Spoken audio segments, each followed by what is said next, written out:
So what is going on, guys? NandoPrince93 here with another video, and I put in my poll, if you guys are subscribed to me, you guys see that I put polls in on the YouTube post to see what you guys want to see next, and this video got the most amount of votes by far. So we're gonna go and talk about the good versus the bad of the AirPod Pros from 2019. So I've been using these for about 5-6 days now, and if you guys don't want to watch the video and just want to quit out now, there's a lot more good than there is bad about these Apple AirPods. So I'm going to start off with the bad that goes with these AirPods.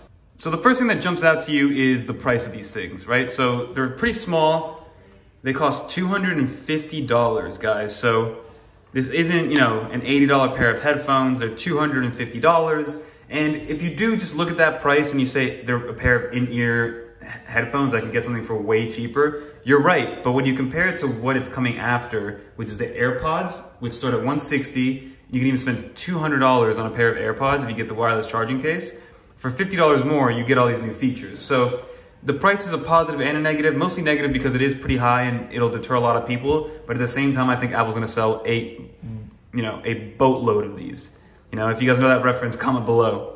Another negative that came with this is the timing of the release, right? So these came just a few months after Apple announced their AirPods 2, which the only improvement they made with the AirPods 2 from the AirPods original ones was the wireless charging case in all reality. You get a wireless charging case and you get a revamped battery. So I guess it's also an improvement, kind of, but at the same time, you were getting the same amount of hours that you would get with a pair of original AirPods when you first bought those.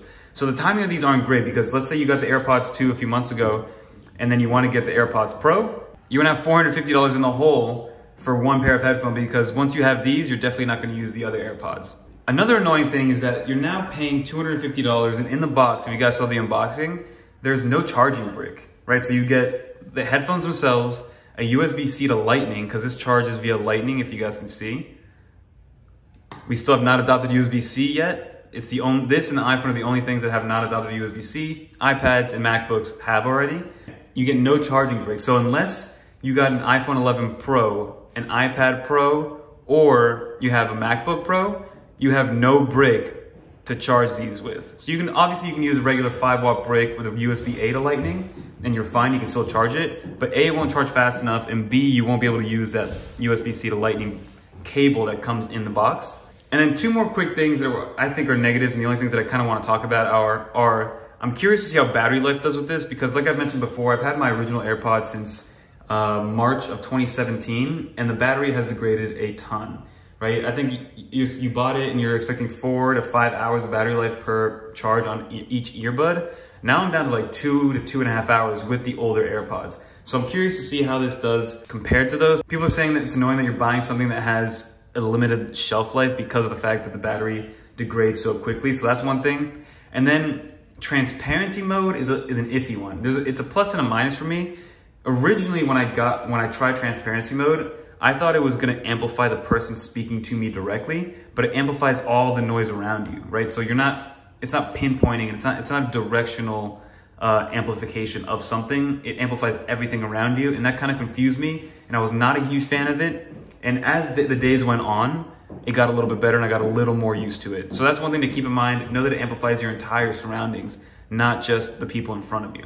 All right, guys, so that's pretty much all the bad. So if that hasn't turned you off yet, now let's talk about the good. We have about 14 reasons why these AirPods are worth your money and they're great.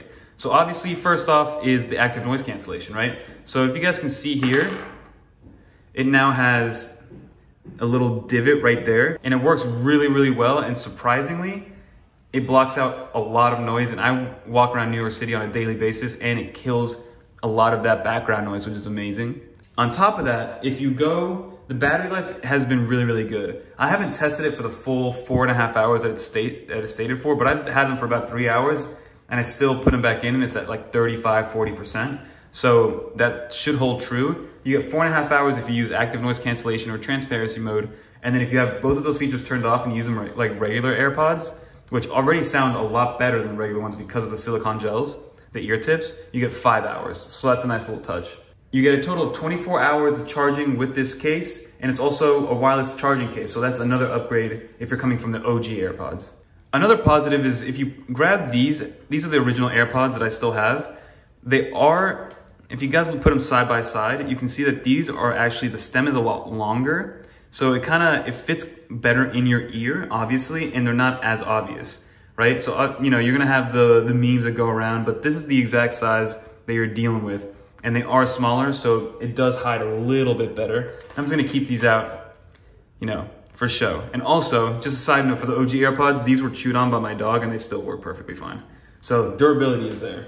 Like I said, you do get a much better seal with these silicone tips, you know, regardless of whether or not you have the noise cancellation on, they're just gonna sound overall better because the tips are giving you a natural seal in the ear canal. And they're also IPX4 resistant, which means you can sweat, you know, a little bit of rain can get on them, where these were not rated like that, but I did work out with these all the time and I never had an issue with them getting, you know, wet or being broken because of the fact that they got wet.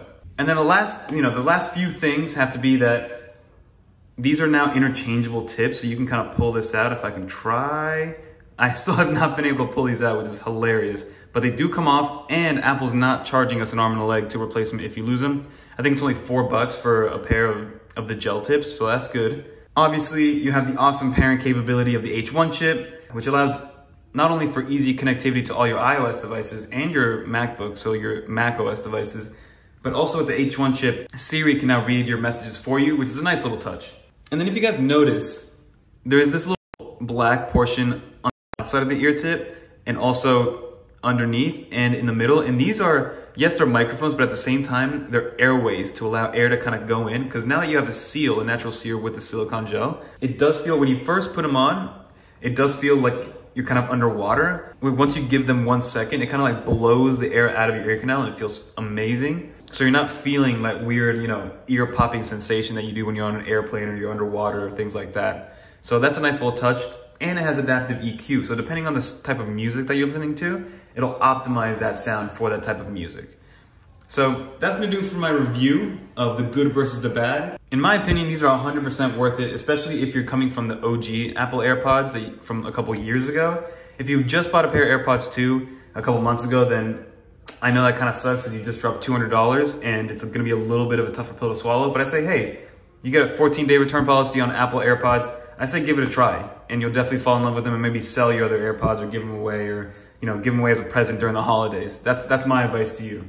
They're amazing. The only thing that I wish is that I wish they were USB-C, and that's literally the only thing that I would want immediately. Other than that, noise cancellation is great. I'm getting kind of used to the transparency mode. The battery saving mode without anything on is also, the sound quality is amazing. So again, I highly recommend it, and they're not that much bigger. People get freaking out that the case is gonna be bigger. Still so pocketable compared to a lot of these other solutions from Sony, from all these other companies. So there's a side-by-side comparison, and that's gonna do it for this video, guys. So hopefully you guys enjoy this video.